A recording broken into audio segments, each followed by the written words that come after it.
$16 billion just to be able to do the census count. We should be looking for efficiencies, and we should be looking for ways to be able to make sure that we're getting it on time. So I want us to be able to walk through that process, and we'll start that again today on that. I really thank the panel for your work. This is not a simple task, counting the homeless, making sure that people that are moving are not being double counted, counting individuals across the country is a very difficult challenge. So I'm grateful for the work that you're doing, but we are interested in some questions and some answers today. So I look forward to that. Chair, thank you very much for the time. Thank you, Senator Langford. It is the practice of the Homeland Security and Government Affairs Committee to swear in witnesses. So if each of you will stand and raise your right hand, please. Do you swear the testimony you will give before this committee will be the truth, the whole truth, and nothing but the truth, so help you God? You may be seated. Our first witness today is Dr. Ron Jarman, Acting Director of the United States Census Bureau. Dr. Jarman is also currently the Deputy Director and Chief Operating Officer of the Census Bureau and has been since January of 2019. He stepped up as Acting Director in January of 2021 after the retirement of Director Stephen Dillingham. Dr. Jarman has also served as Acting Director from July 2017 to January 2019. He began his career at the Census Bureau in 1992 and has also played leading roles in Bureau's economic programs and research and methodology. Welcome, Dr. Jarman. You are now recognized for your 5-minute opening statement. Thank you. Good afternoon, Chairman Peters, Ranking Member Portman, and members of the committee. Thank you for inviting me today to talk about the successes and challenges of the 2020 census, how the pandemic spurred innovation in our other work, and what lies ahead. Before I begin, I want to acknowledge my fellow witness, Chris Mim, who is testifying at his last Census Bureau-related hearing before his retirement. His oversight has been instrumental in guiding us to a successful 2020 census, and everyone at the Census Bureau sends their congratulations to you, Chris. 2020 was a challenging year for everyone, but we were fortunate to experience some successes at the Census Bureau. The 2020 census offered online response without any downtime or hacks. We ran the nation's largest advertising campaign, making new commercials to reflect the new realities. We found new ways to support partners, including our congressional ones, who helped us encourage their constituents to respond. Your support was invaluable, and I thank you for your oversight and your recognition of our work's value. Throughout all of this, we kept our regular survey work going and developed new statistics to track the impact of the pandemic on households and businesses.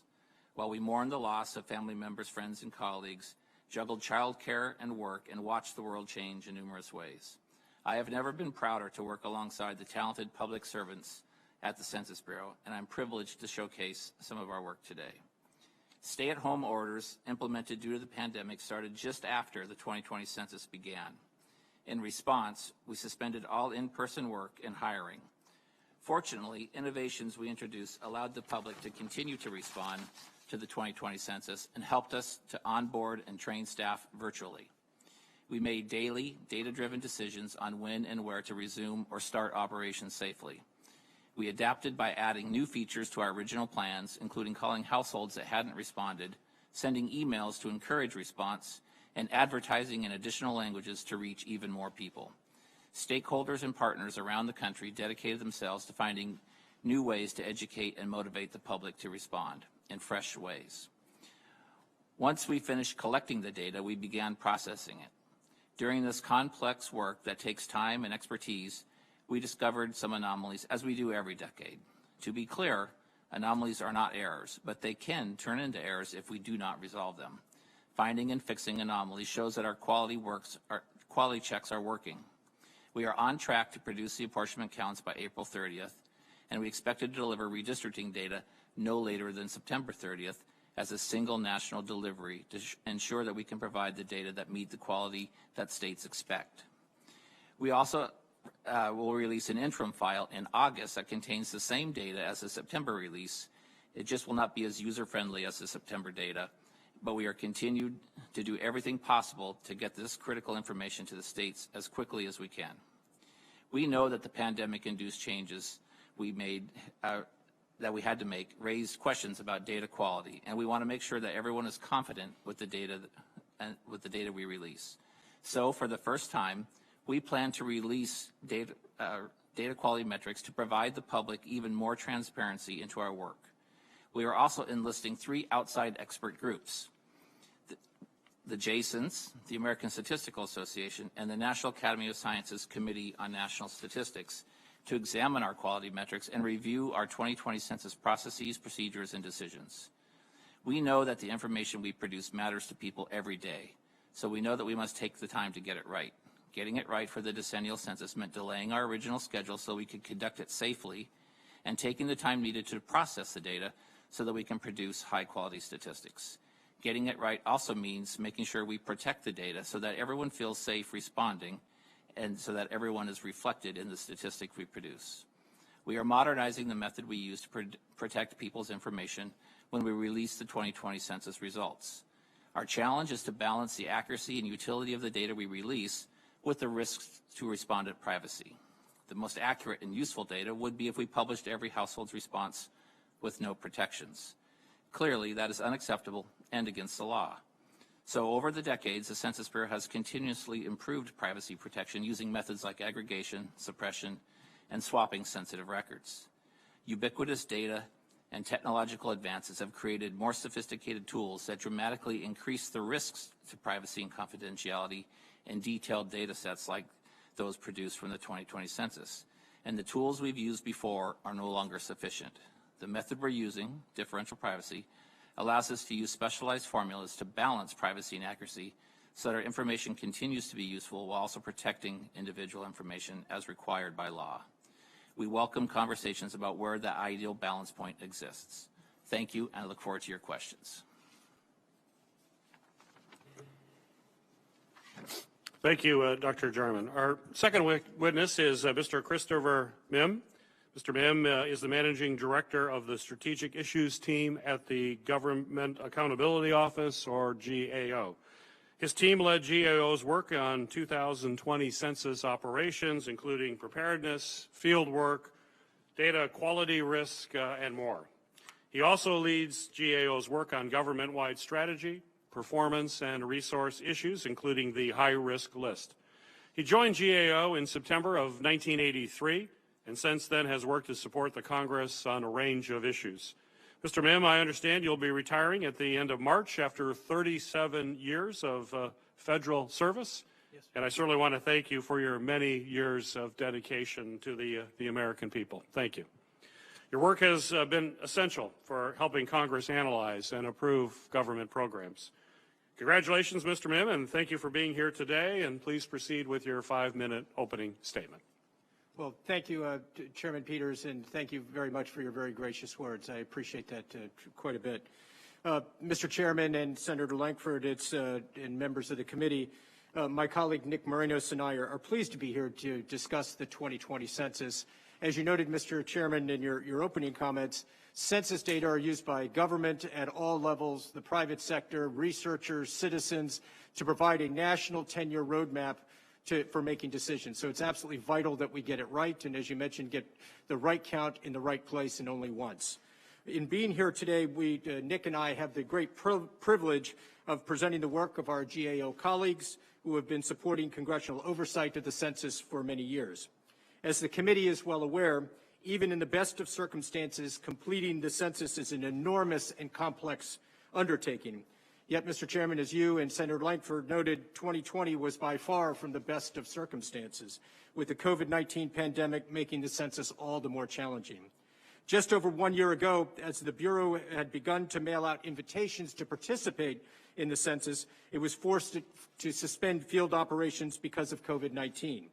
The Census Bureau subsequently delayed field operations multiple times and made a series of late changes to the design of the census.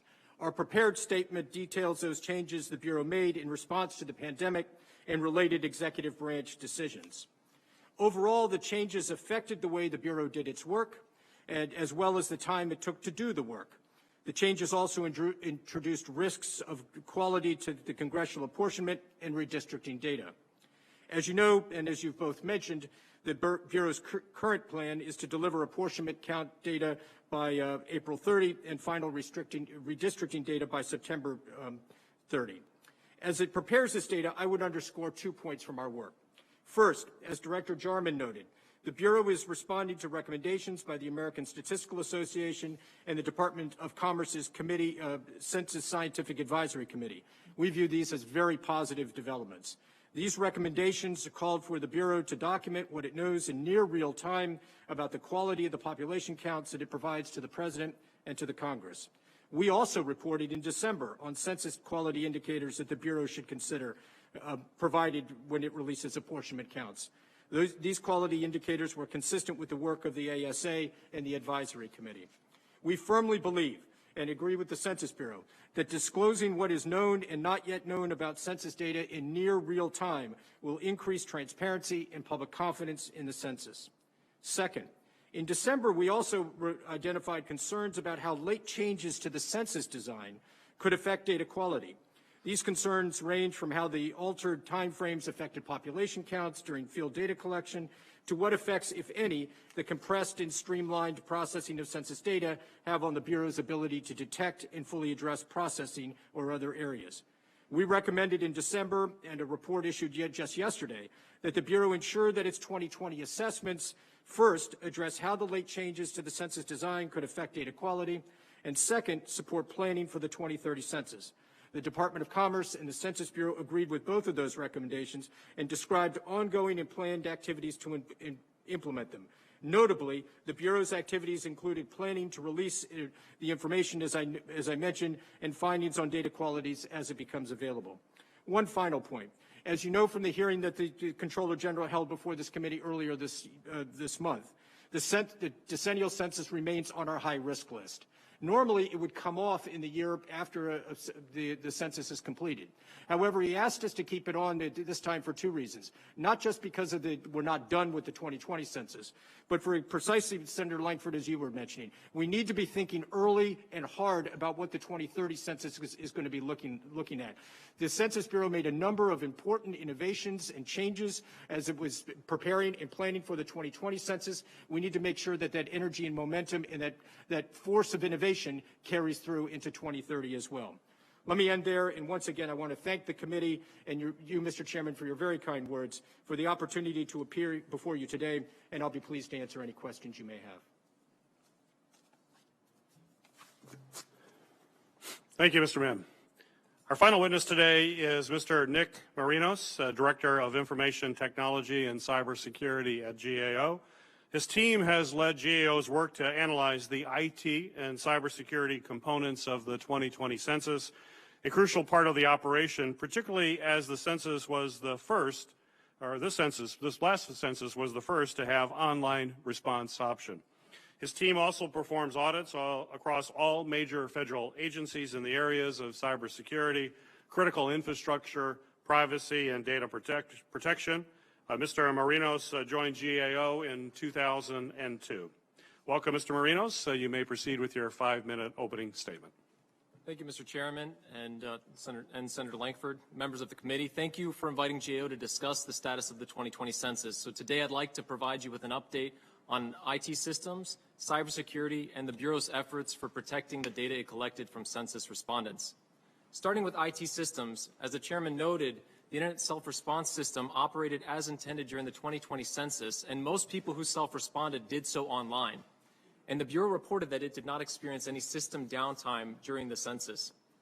In addition, the Bureau's use of smartphones to conduct non-response follow-up work played a critical role in its ability to adapt to the pandemic and achieve a higher than expected rate of worker productivity. Nonetheless, the Bureau still has important system implementation work to do.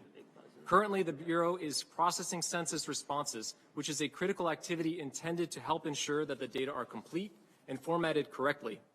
In addition, system testing is still ongoing for important census operations.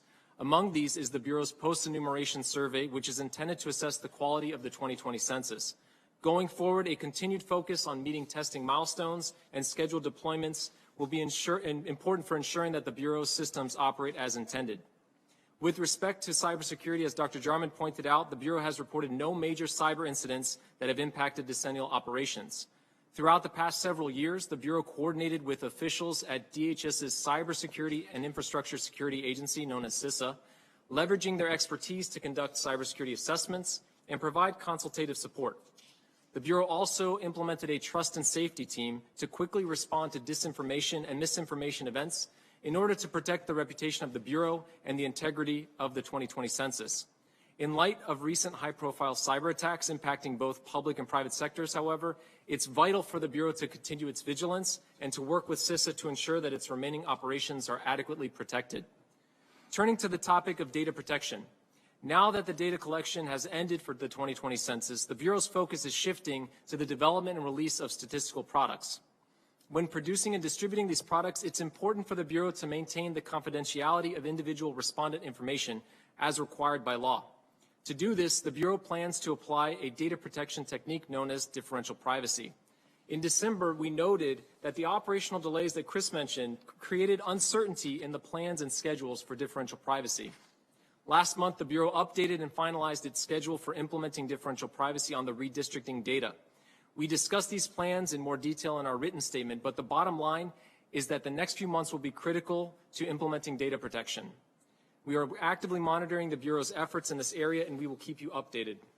In summary, key technology innovations like the Internet Self-Response System and the use of smartphones in the field provided the Bureau with the ability to better perform its mission during the pandemic, but there's more work to be done. Ultimately, the success of the decennial census depends on the Bureau's ability to adequately protect the data it collected from millions of Americans. Mr. Chairman, this concludes my statement. Well, thank you. Dr. Jarman, as you and your counterparts have testified, the 2020 census certainly faced unprecedented challenges, including delaying in-person counting by about 3 months, adapting your operations to the pandemic, facing interference as a result of directives from the previous administration that led to large-scale schedule changes. And we know any kind of change in long-established plans creates more risk and more error. So my question to you is, given all of the challenges and changes, how did the Bureau decide in 2021 that it needed more time for processing the data, and why do Bureau experts believe this total amount of time was necessary?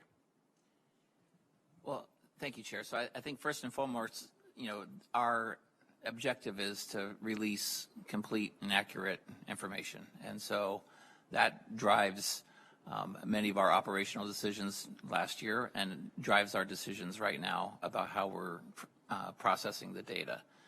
So when we looked at where we were in the schedule and what still needed to be done, I think that's what drives the dates that we've announced. So the apportionment data will come out at the end of April. Maybe we might beat that by a little bit, and then the final redistricting data by the end of September, but that includes a bunch of software updates that make the data easy to access and utilize. And so that's why we did make the decision to produce similar data that we produced in 2010 and make that available in August, because obviously we're trying to get the data to the states as quickly as we can. Yeah, absolutely, and they're eagerly awaiting the information. They let us know that. Mr. Bim, GAO studied the risk of a compressed data processing schedule last year. What are those risks? What can happen if the Bureau does not have enough time to run full quality checks on the data? Paint that picture for me. Well, Mr. Chairman, the challenge that the Bureau faces is that it's a once-a-decade operation with no opportunity for a do-over and very little opportunity for changes on the fly. And in fact, one of the strengths of the census, when it's done right, is that it will be done consistently across the country in a uniform manner. What late design changes do is at first it runs the risk, or it introduces untested approaches. And second, it then requires that those untested approaches be cascaded down and uniformly implemented across the country. That's always a very difficult operation to do. Maintaining for the Census Bureau just control in a normal circumstance can be difficult to do. It gets exceedingly difficult when you're implementing changes on top of that. As you were mentioning, coming into the field, going out of the field, going back into the field, and can be very, very difficult. Some of the most spotty data, which the Bureau still has to work through, as you know, is for the most vulnerable constituents, nursing home residents, homeless people, people impacted by natural disasters. How can the Census Bureau be particularly vigilant through the end of the census to make sure that vulnerable and hard-to-count individuals, which I mentioned in my opening comments, are roughly 800,000 people in Michigan, how are these groups going to be properly accounted for during this difficult time? Counting these individuals, and it's the hard-to-enumerate population, is among the most difficult parts of the census, as you were saying. The Bureau did run into challenges in getting people and getting counts out of what they refer to as group quarters, which would be skilled nursing facilities, homelessness shelters, or shelters that, or for persons experiencing homelessness, prisons. And in fact, one of the innovations, and I think this is a positive development, is that when they had over 24,000 of these group quarters that were reporting zero data, they went back out in December to try and confirm that and try and get better data from this, because as you mentioned, this is a very vulnerable population. It's hard to count in the best of circumstances, and when you had a number of these group quarters, especially those providing services that may have closed down or people that weren't familiar with the technology used to report back to the Census Bureau, that's what led them to have to go back out and reach out to these in late December. Mr. Morenos, the 2020 census has a massive IT and cybersecurity operation. 52 different systems, in fact, are used to collect and protect the data. The Bureau has worked very closely, I know, with the Cybersecurity and Infrastructure Security Agency, commonly known as CISA, at DHS to strengthen its cybersecurity. But can you describe to the committee how this relationship was unprecedented in many respects? And as we look across the the government cybersecurity ecosystem, and what can we learn from this collaboration that will be helpful going forward? Yeah, Mr. Chairman, that is, I think, a good way to put it. It is certainly unprecedented, and it's also lengthy in its history. The Bureau and CISA began coordinating several years ago. So in the lead up to key 2020 operations, CISA had already been on site to perform threat assessments and vulnerability assessments for the Bureau and provided recommendations, feedback to the Bureau so that they could take action to improve the protections of their systems. In addition to that, as key operations were starting up, CISA shifted to more active relationship with the Bureau, actually having dedicated staff within CISA available to provide assistance when needed to the Bureau as it was starting up things like the Internet Self-Response last March. And so I think what we've seen here is a really good model for how CISA could be leveraged for other key operations within the federal government, not only during key operations, but in the lead up. Providing that feedback is important, and most importantly, what we've seen the Bureau do over the last couple of years in response also to a recommendation we made was take to heart that feedback that it got from CISA. So it's not only about CISA providing the recommendations, but seeing the agencies take it and improve their systems, which is what we did see the Bureau do. Yeah, that's good to hear. Very good to hear. Final question, Dr. Jarman. Is it correct that there have been no data breaches or significant cybersecurity incidents related to the 2020 census operations thus far? That is correct. I mean, we did work hard, as Mr. Morenos said, to work with all of the expert groups from CISA, folks at the Department of Commerce, but also with private sector companies to make sure that we, sort of made sure that we had all of the bases covered to make sure that either cyber threats or misinformation, disinformation threats would pose a threat to the census. Well, it's good to hear. Thank you, Dr. Jarman. Chair now recognizes Senator Lankford for your questions. Chairman, thank you very much. Gentlemen, thanks again for being here. Let me cut right to 2030, and then I want to be able to work back to 2020 and be able to do some review from there. What would inhibit the IRS and Census from sharing some of their operations in 2030 to increase the efficiency? And I would tell you, I started talking about this at about 2013, And the answer from that administration was, well, the IRS has a bad reputation, Census has a great reputation, and we don't want to commingle it. That was their public answer. So please don't give me that answer. So what would inhibit us technically to be able to do that? My understanding is IRS and Census already share some information. Why can't we actually share the harvesting of data from Americans all over the country in that shared return? So I'll start with that. So I think it's important to note that we've successfully, used administrative records to enumerate, I think about 6 million households in the 2020 census. Much of that information is sourced from the IRS, but other organizations as well. I'm not sure that the dual collection would make the most sense, but we already have a close working relationship with the IRS and get records from them that we can use for this purpose. We have a project ongoing that just started this fiscal year that will seek to integrate our sort of geospatial information with information on where people live using these administrative records that I think will lay the groundwork for just the type of more complete use of administrative records to try to reduce costs. So why wouldn't dual collection work? People are turning in online or in paper form, most of them online at this point with the IRS, to be able to add an additional 10 questions. Well, I think I'd want to test that and see how that worked. You have 9.5 years to test it at this point. Well, I'm not being facetious, right, but in some ways pushing to say that this is one of those obvious issues when I raise and say we turn in every 10 years in April to the census, but we turn in every single year to the IRS in April. Why couldn't 10 questions be added to what we do with the IRS every 10 years? And so when they actually do that forms or when they're turning it in, they're also answering their census and checking that off. So first of all, not everybody fills out a census. That's correct. Fills out a not everyone fills out their census information. We have to chase those as well. Yeah, unfortunately, but the IRS doesn't knock on your door, though. At least not yet.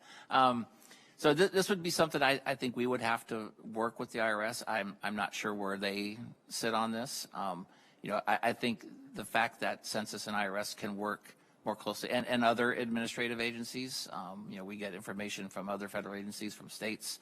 All this information could be useful. Right. And so I think trying to find a way to make the best use of that information to reduce costs and increase the quality of our data is what we're trying to do. I have to say, most of the time when I get in this conversation, it's because they're in their silo and you're in yours. And it's, again, not trying to be demeaning in that. It's just we haven't done it before. They have their stuff and their timelines. We have our stuff and our timelines. But it's $16 billion.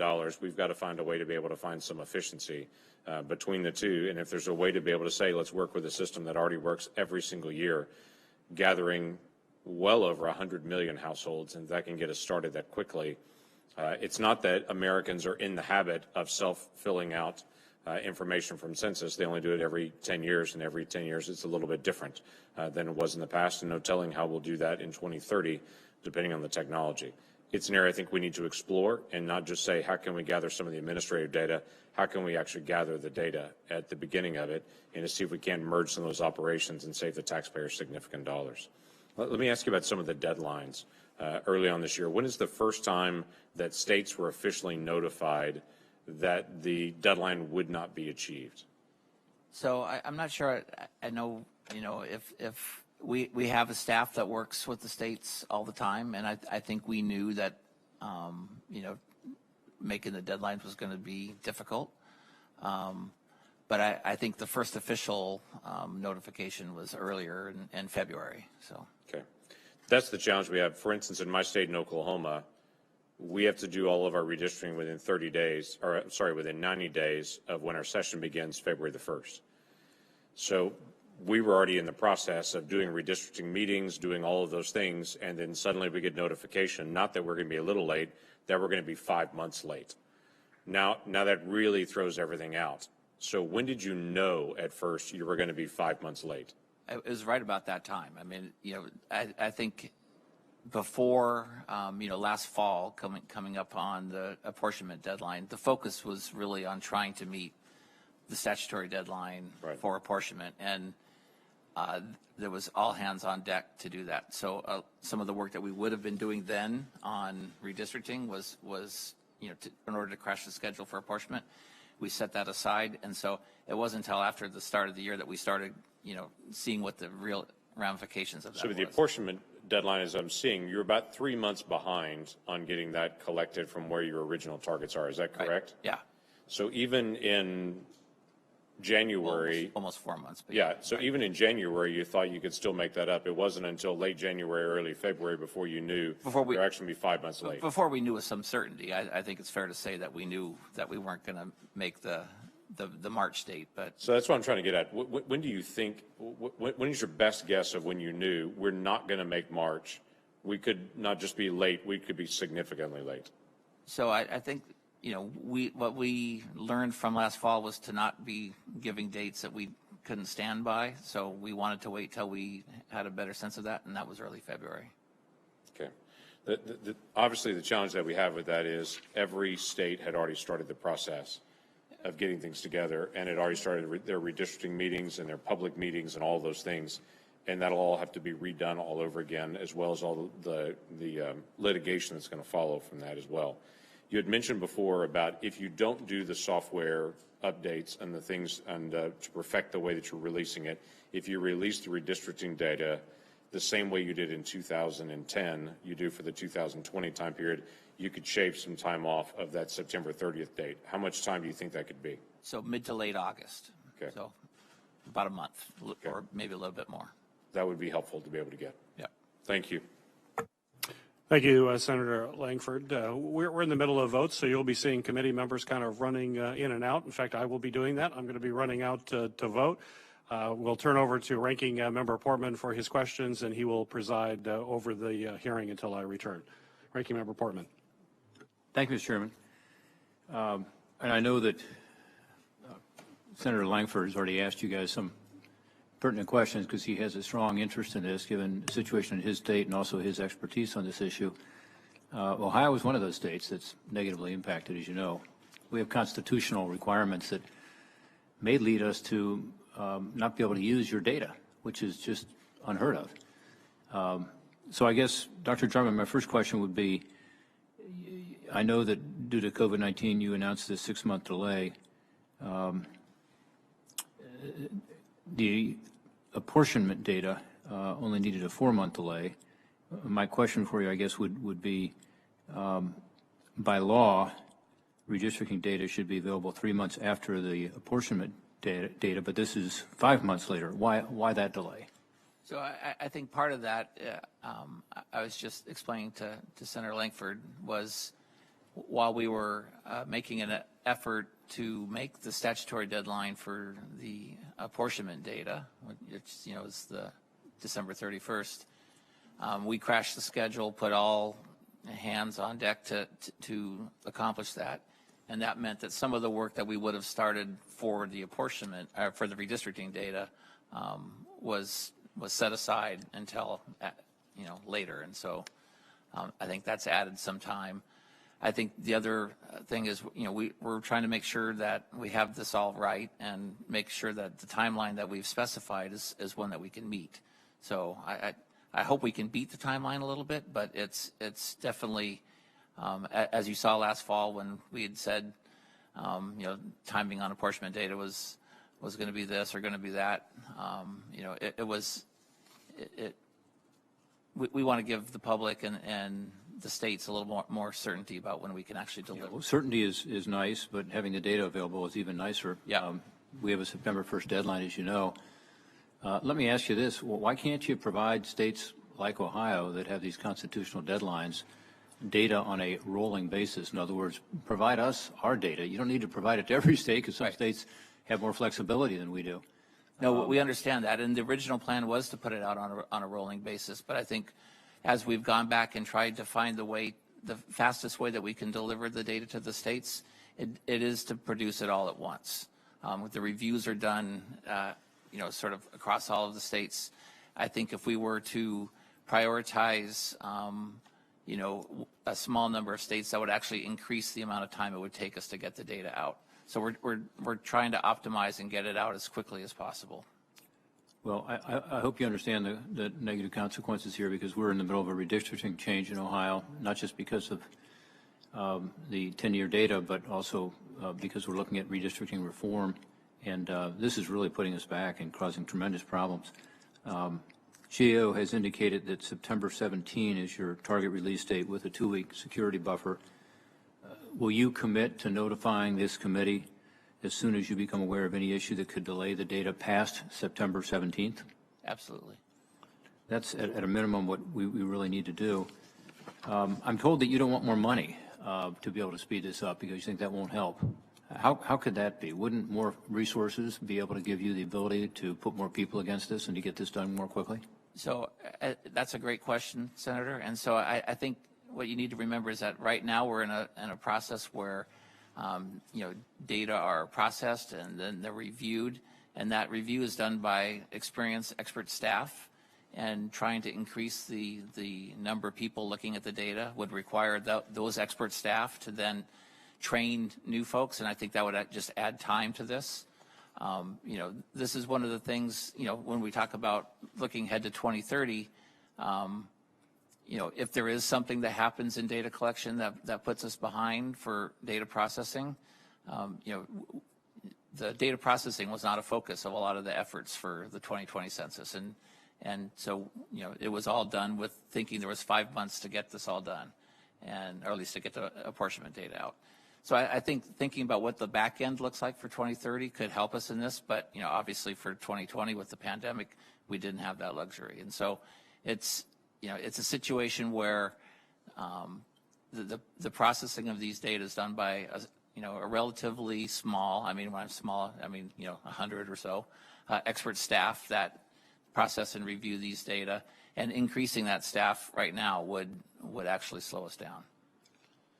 That seems nonsensical to me, to be frank with you, that you can't find some way to bolster your expertise and to between now and August, which gives you, a few months to do it. We've already brought in some internal staff that, have similar types of skills, but if we were to bring in new people from outside, I'd have to take people who are currently working on this and have them teach these new people, what to do. Well, give me a commitment today that you will put your thinking cap on and see if there's any creative way that you could at least get us this data a couple weeks earlier. Yeah, literally, we're going to have no time in Ohio to look at the raw data, much less the final data.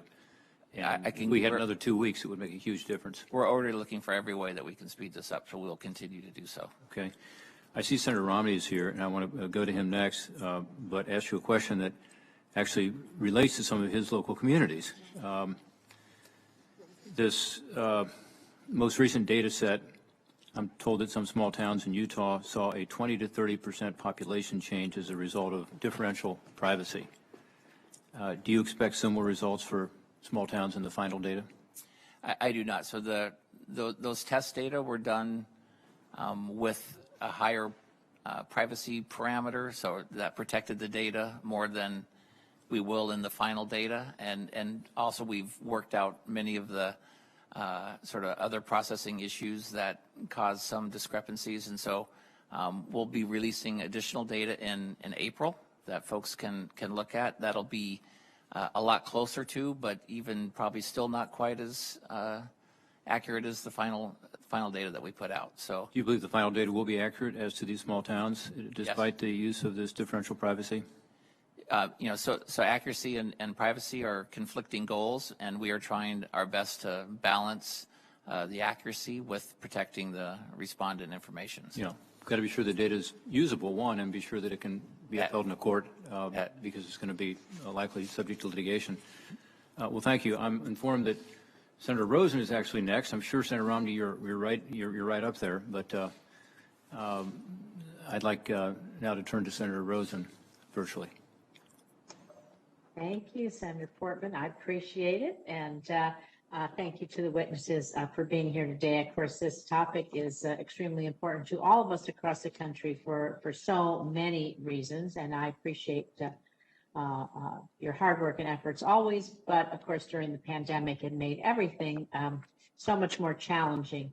But honestly, during the 2020 census, Nevada saw the highest self-response growth rate of any state in the country.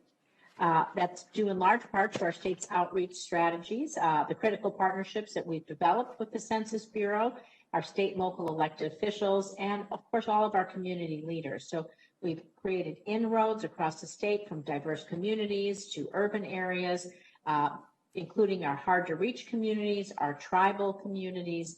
And we really were laser focused on diversity and inclusion to ensure that every Nevadan was counted by meeting people where they were. So as we look ahead at the next 10 years, greater emphasis on increased diversity of the census workforce, I believe, can create and really improve census accuracy and reach more people. So Dr. Jarman, understanding the pandemic added an extra challenge for the census workforce for our recruitment, for our retention. How would you assess the Bureau's effort to recruit a diverse workforce during the last census, and what can we do to improve that in each and every one of our communities? That's going to be key to a good count. So that certainly was a focus, Senator. I've not yet seen the data from the demographic breakdown of the folks that we hired to see if we did better than in 2020.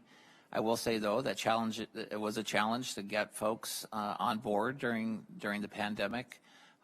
Even with the economy hurting as it was, I think there was a lot of resistance of folks going out on the street and putting on a mask and knocking on doors. But obviously we want to recruit a workforce for the census that looks like the communities that they're engaged in.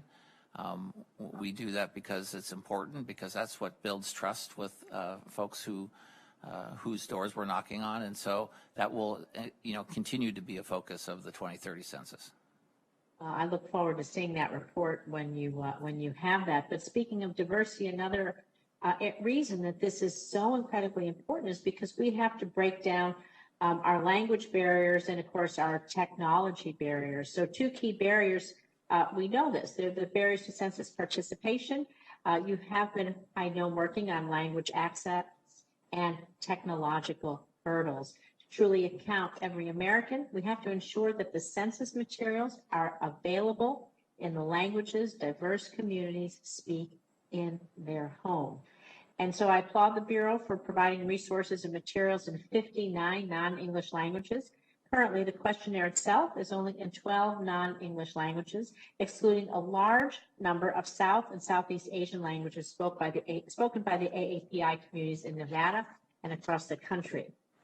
Another huge concern that my office had for my constituents throughout the year, for us, and particularly in our underserved and our rural communities, was lack of access to broadband and the technological literacy among our senior citizens and underserved populations, and they couldn't actually do the census. And so between that, the fears of postal delays, slowdowns at USPS, we had our work cut out for us. So what do you think, Dr. Jarman, the Census Bureau can do in the future to break down language barriers and ensure that more people have access through technology, maybe through an app on the phone, something? Everyone has a phone. They may not have an iPad or a computer, but a lot of people have phone and phone service. How do we do that? So that's a good question, Senator. So, you could respond to the 2020 census on your phone this time. The key issue with folks that have lack of access, and we mapped the country. We tended to know where those areas were, and we focused those areas for other collection activities. That's probably a lot of rural areas where we do update leave, where they don't have city-style addresses, where we actually send somebody out to leave a paper form that has the instructions to fill it out online, also on the form. So I think there's a number of ways that we address that, and we'll continue to sort of refine those over the next decade. But obviously, broadband access is probably only going to increase, and so we hope to be able to build on that and to have more of the country sort of in sort of the primary collection mechanism and have to rely on these other methods less. But that's something that we're going to have to track over the decade to make sure that, whatever the technology is, whatever the service level that the Postal Service can provide, that we're ready to be able to utilize those resources in the best possible way to help us get the census done. Thank you. I appreciate that. In my remaining time, I want to ask a question to Mr. Morenos, and something near and dear to my heart, IT modernization. You appeared recently at a hearing at the GAO on the GAO high risk report, where we discussed the need to modernize IT systems and, of course, our cybersecurity in the federal government. And I appreciate you following up with my office on the topic. But how does the experience of the 2020 census taking place in the midst of a COVID-19 pandemic illustrate the need for federal agencies to modernize their IT infrastructure? We have 10 years till we do this again. I don't want to see us on the same programs 10 years from now. Senator Rosen, I think we saw successes in the internet self-response system operating without any downtime, and actually greater expectations than what census had set. So I think about a 9% higher level of responses before census enumerators were out knocking on doors. So that's a positive. But to get there, it took a lot of effort. It took a lot of integration across 52 systems that the Bureau had set forward to manage all of the operations that it had in place, continuing to do so during the conclusions of the 2020 census. We also saw towards the later part of this past decade an increase in the IT spending by the Bureau. It had increased its estimate by $1.5 billion, in large part because of the need for technical integration between systems. So where that leaves us, it leaves us with 9.5 years of opportunity to try to set forward a plan that's going to help to build off of the things that worked well, like the internet self-response, and also start to think about what could be done to streamline the process moving forward for 2030.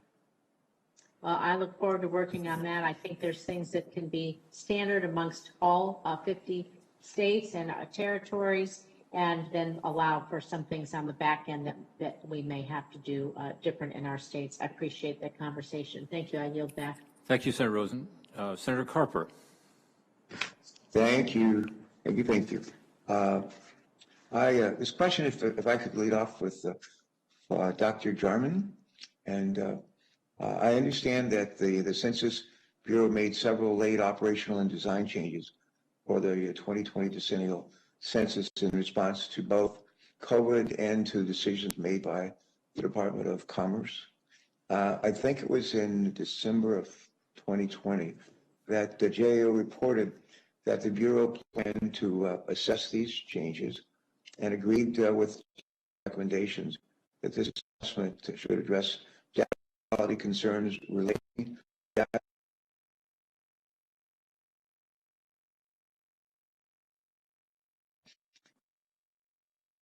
discuss the Bureau's response to date in conducting this assessment. And further, can you tell us how will this assessment help the Bureau as it begins planning for the 2030 count? So thank you, Senator Carper. So, we are in the midst of that assessment. Obviously, we're still trying to get the data out the door, and that's taking most of our priority right now. But I think one interesting point on this that we've already had some conversations about thinking of leading towards 2030 is exactly on the issue of group quarters. I think what the pandemic exposed was the way that our household surveys, not just the census, but the American Community Survey and other household censuses, treat people living in a group quarter situation is maybe overly complex and doesn't lead to an efficient operation, especially when something changes like with the pandemic. So we have another side of the Census Bureau, the business side, where these same group quarters are actually businesses in many cases, and that they are very efficient at keeping track of these institutions and staying in contact with them. And so one of the things I think that we're going to be looking at over the next few years is how to integrate those two things and get both sides of the Census Bureau working together on these group quarters in a way that probably yields better information for both. That's sort of the win-win here. But I think there are definitely some lessons learned here that I think that the pandemic exposed. That if it wasn't for the pandemic, these operations probably would have gone along and worked as planned. But I think that there are some things that we can do that we recognize were problems all along, but the pandemic really sort of exposed them. So, thank you. Yeah, speaking of group quarters, I can think of some examples in the state of Delaware. We have we raise a lot of chickens in the state of Delaware. I think for every person who lives in Delaware, there are maybe 300 or 400 chickens. That's a lot of chickens per person. And some of the folks who work in our poultry processing plants are from Central America and other places in south of our country. And they live not always, but not infrequently in group quarters. We have universities. We have several universities in our state land grant colleges, and it's not uncommon for, as you know, for students to live in group quarters. And there are other examples of that as well. It used to be the Dover Air Force Base was probably an example, and we've done a whole lot to provide better quarters for our enlisted personnel and officers. So that's maybe less the situation. Thank you. One second question, if I could, for Mr. Mem. Mr. Mem, are you ready to answer a question that I might ask? Yes, sir. Yes, sir. This deals with avoiding political interference in future decennial planning and operations. The last administration, as we'll recall, repeatedly tried to undermine the census through political interference, whether it was the attempted addition of a question on citizenship or in order to exclude undocumented immigrants from the 2020 census. The independence of the Census Bureau was under strain in 2020 too often. Some have proposed that Congress consider separating the census from the heart of the campaign cycle by allowing the Bureau to begin data collection early and by giving the Census Director enhanced legal authority and support to ensure independence from inappropriate interference.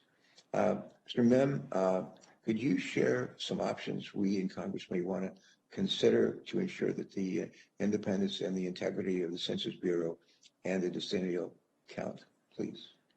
Yes, sir. And thank you, Senator Carper, for the question. Is that just to first address the basic premise of the question about the importance of political independence of the professional staff at the Census Bureau, that's something on behalf of the Congress that we were very alert to and concerned to throughout this census cycle. I can tell you that all the evidence that we saw was that the professional staff at the Census Bureau, Dr. Jarman and his colleagues, were in the driver's seat of the fundamental operational decisions that were being made. Obviously, there was some larger executive branch Department of Commerce decisions, as you've alluded to, that were made above the Census Bureau, but we had unfettered access to Dr. Jarman, to the head of the field operations, and in fact just unprecedented access to them and transparency into how the census operated. I think one thing to consider is that there were a number of political appointees that were brought in relatively late in the census cycle. By all evidence that we've been able to gather is that they did not have undue influence into the operations of the census, but putting either limitations on those or rather, just making sure that there be greater clarity on exactly what their roles of responsibilities for any political leadership, how this would be other than the Census Bureau director, could certainly help in maintaining the confidence and the integrity and the independence of the census. Good, thanks so much. One last quick question for you and Mr. Morenos. Could you each take a moment to share some lessons learned from the 2020 census, and what are some of the areas where clearly we could do more, we should do more of the same, and others where we need to maybe go back to the drawing board? Thank you. Sure, I'll start, Senator Carper. I mentioned earlier in response to Senator Rosen's question the importance of thinking ahead when it comes to system implementation. We saw a lot of the increase in cost go to the integration of the dozens of systems that the Bureau had to put in place in order for operations to operate as intended. So that's one area. The second area is ensuring that they have the appropriate staff on site to be able to manage the contracted support that they're receiving. A lot of that, again, funding went to the integration, which was done in part by private companies, by vendors. And so it's important to have the appropriate expertise in-house. And what we found consistently is within the key contractor oversight office that they were often running rather thin, at times even only at half capacity in terms of the number of staff that were there to support it. And finally, the importance of schedule. There are very few operations within the federal government that have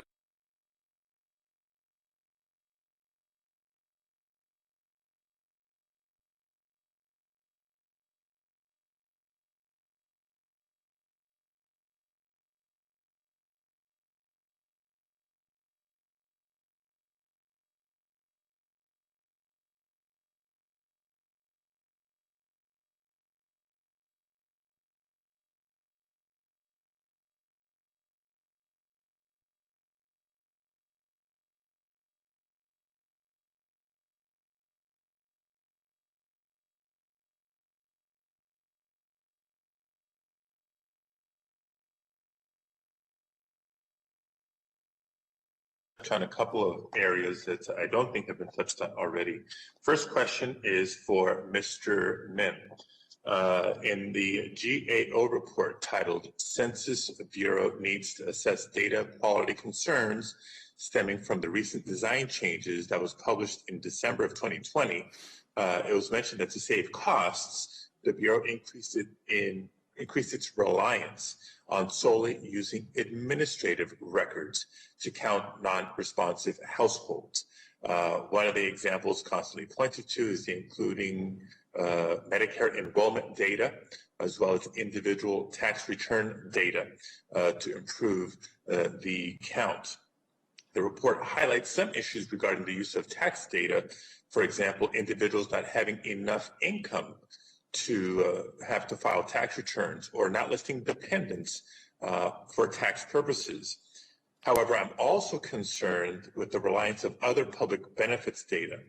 Soon after taking office, former President Trump announced that he would be expanding the definition of public charge, which meant that whether an immigrant uses public benefits such as housing assistance, SNAP, Medicaid, that it could be considered a negative factor in a green card application. So as a result of the public charge rule change, many immigrants disenrolled from benefits that they were eligible for or did not enroll in benefits for which their U.S. citizen children were eligible. So, Mr. Mim, can you take a minute just to discuss how the public charge rule and using administrative data to count non-responsive households might lead to inaccuracies? Yes, thank you, Senator. We haven't looked specifically at the public charge issue, but the larger thesis behind your question is exactly right, and that is that to the extent that residents are not captured in administrative data, I mean, the truism is, therefore, that administrative record would not be useful for helping to enumerate their household. And in fact, what we also know is that the administrative records are most valuable for some of these hard-to-count populations, some of the last few percentage of the population that either didn't respond on their own or didn't respond to a census taker when they went and knocked on the door. That's why some of the records that they use are exactly what you were saying: the SNAP, the WIC, the Medicaid records. So again, to the extent that someone's not in the system, the records will not be useful in terms of enumerating them, and you therefore increase the risk that they will be missed.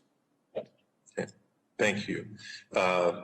More to follow up on that, but for another topic that I believe is timely, this is for Dr. Jarman. A program called the Count Question Resolution gives state, local, and tribal governments an opportunity to challenge their census results and seek revised counts for purposes other than redistricting and other than apportionment. However, those challenges must be based on a very limited set of criteria involving geographic or processing mistakes affecting living quarters. And I think we've already discussed in this hearing the dynamic of living quarters, housing units, group facilities, etc.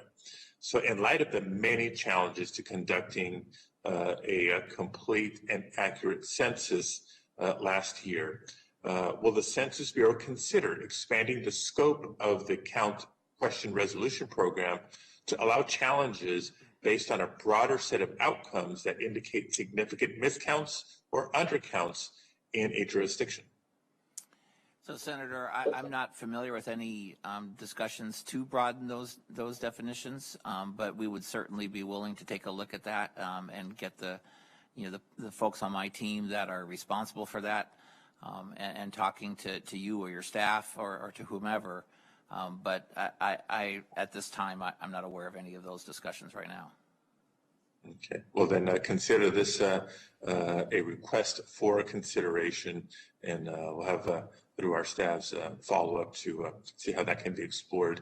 The next decennial census is only 9 years away, so we're already starting to work on that. And with that, Mr. Chairman, I yield the balance of my time.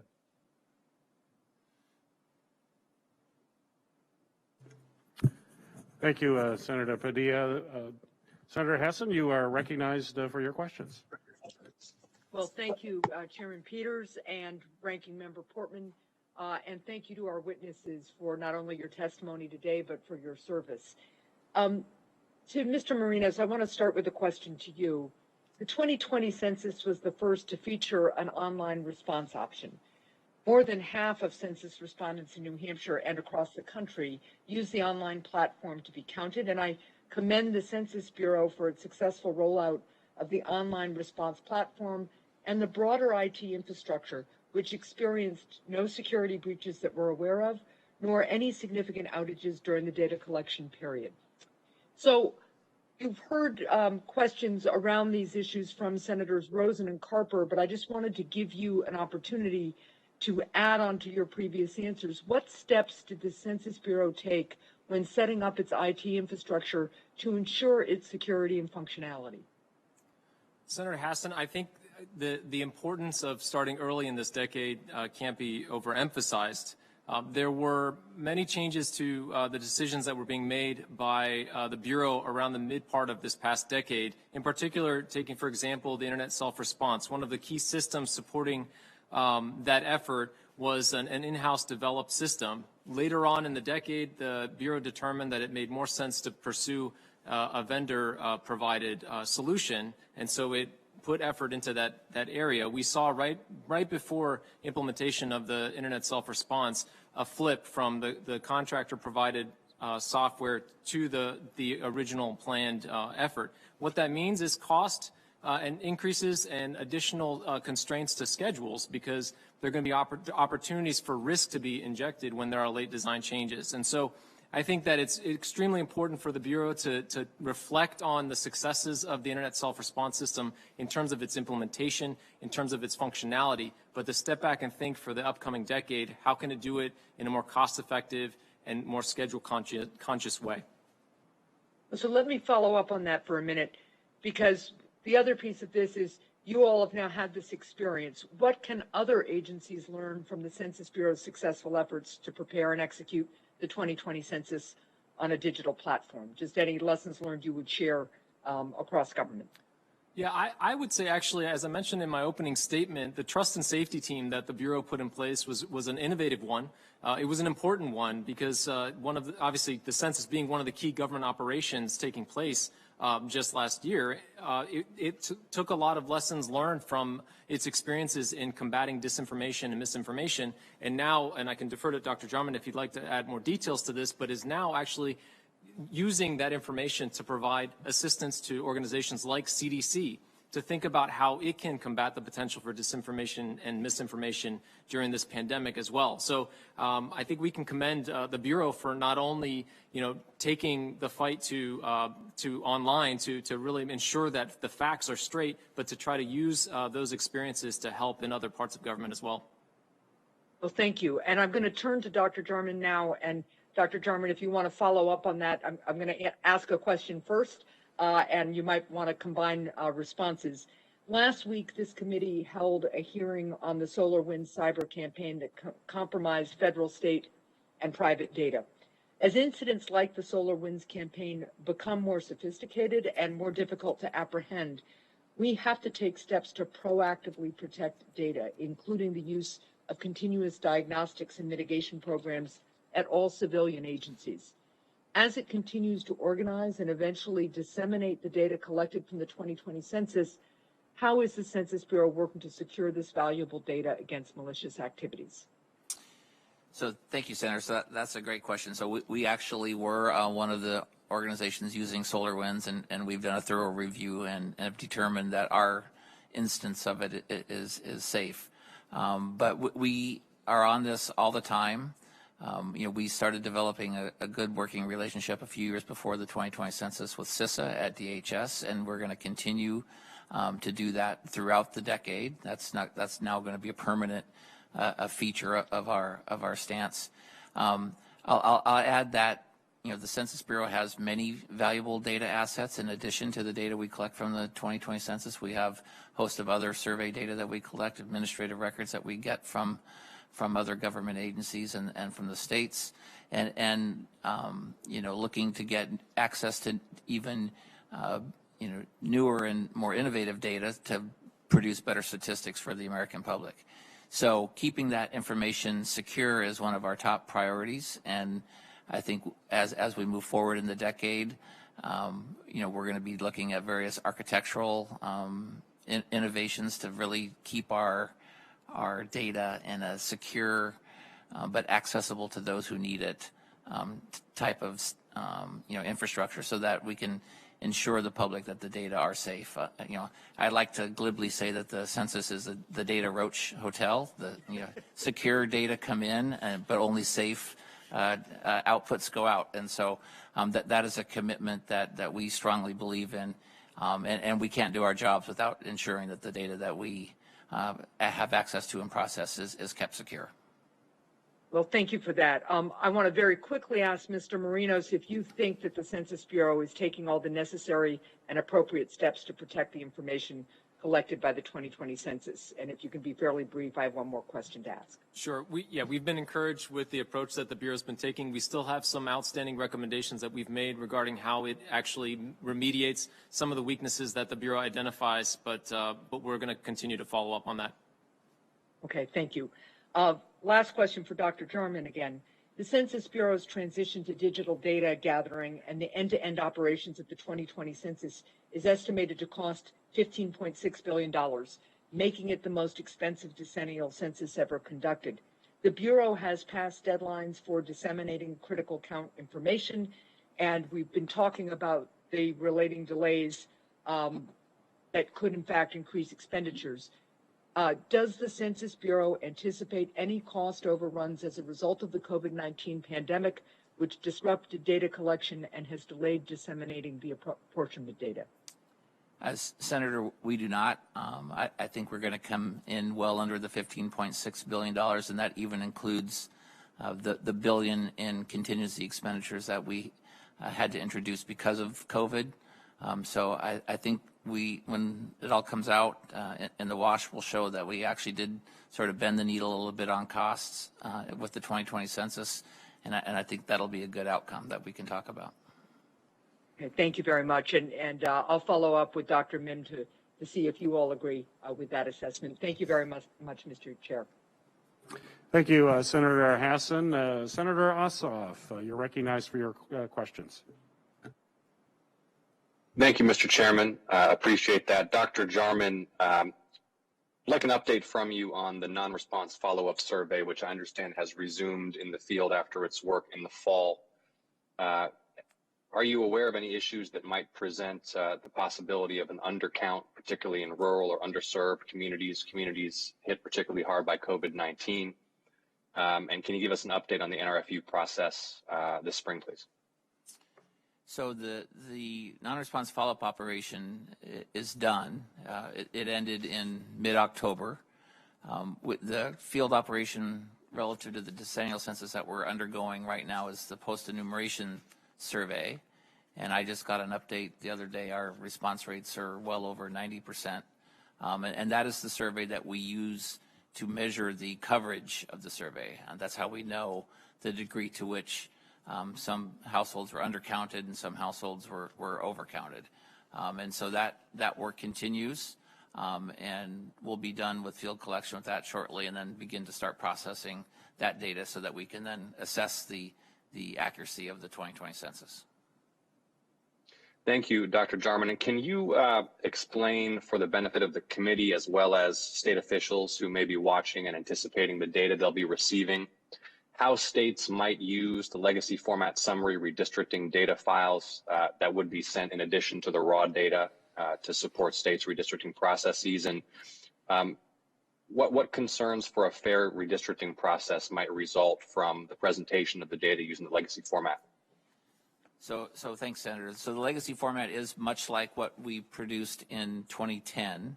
So many states will probably be familiar with it. I know that there's vendors out there that have used the data in this format that have assisted the states in the past. The final format, the data that will be released in September, actually has more functionality. It'll come with built-in software that allows folks to really drill down into the data in a much easier, user-friendly way. So the data that will be released in August will be much like what was released in 2010. So folks that were familiar with that should find it familiar.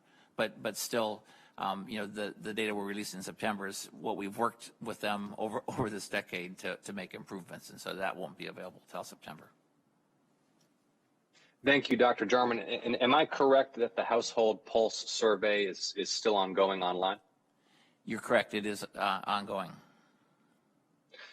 One of the concerns is that communities that are on the wrong side of the digital divide, particularly during COVID-19, where there's been displacement, that communities without access to broadband internet, without access to computer hardware, may have their needs, their voices underrepresented in a Household Pulse survey that's conducted principally online. I want to commend the Census Bureau for using technology in this way to get what is vital data, but ask what efforts you're making to ensure that there's not underrepresentation of low-income, technologically disadvantaged communities when you're gathering the data in this way. So thanks, Sarah. So like lots of our surveys, even if we were using more traditional mail-based method, we often have survey non-response, and so we use statistical methods to weight the data so that it's representative of the population as a whole, and we're doing that with the Household Pulse survey. But one of the considerations we had with the Household Pulse survey was we favored getting the data out in a very timely fashion, and I think that's what drove the decision, to go with a completely online type response option. We did the same thing with the small business pulse survey. These are both using sort of innovative contact strategies, either text messaging or emails, and trying to get information really quickly. And so, I think it's a trade-off between how much you try to make sure that you get the survey in front of various folks versus how quickly you can get the data out. And I think with the pulse surveys, we really tried to push things towards getting the data out quickly. Thank you, Dr. Jarman. Appreciate that. And again, do appreciate that you're using technology in innovative ways to gather data more efficiently and more swiftly. And would you be able to share with the committee, if it's not already in the publicly available methodology, the process that you use to arrive at the weighting of that data, what the underlying statistical basis for it is, and the effect that it has taking the raw data and after weighting such data, converting it into the published data? Could you provide the committee, if it's not already public, with that information, please? If it doesn't already exist, we'll get that put together and make it available, not just to the committee but to the public. Brilliant. Thank you, Mr. Chairman. I yield back. Thank you, Senator Ossoff. I'd like to take this opportunity to thank each of you for being here today. Certainly your testimony is very important and an issue that we're going to continue to be focused on in the months ahead. The hearing record will remain open for 15 days until April 7th at 5 p.m. for the submission of statements and questions for the record. And with that, this hearing is now adjourned.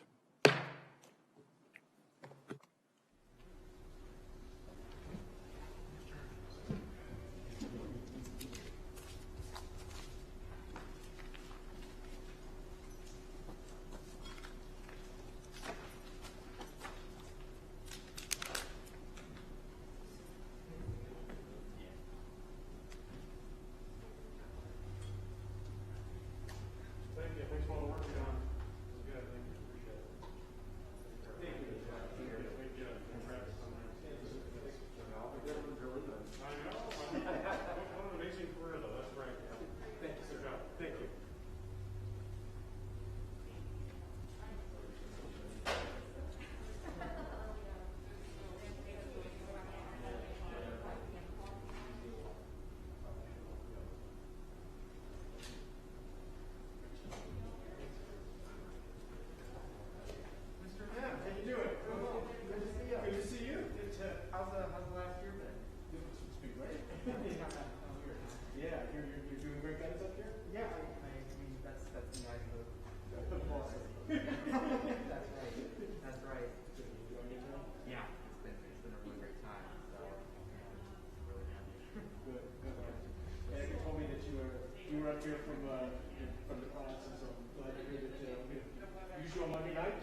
and the students do well. Yes. If I may. Well, yeah, I mean, I remember, what was it, last February or something, you testified before the Oversight Committee, like in the House.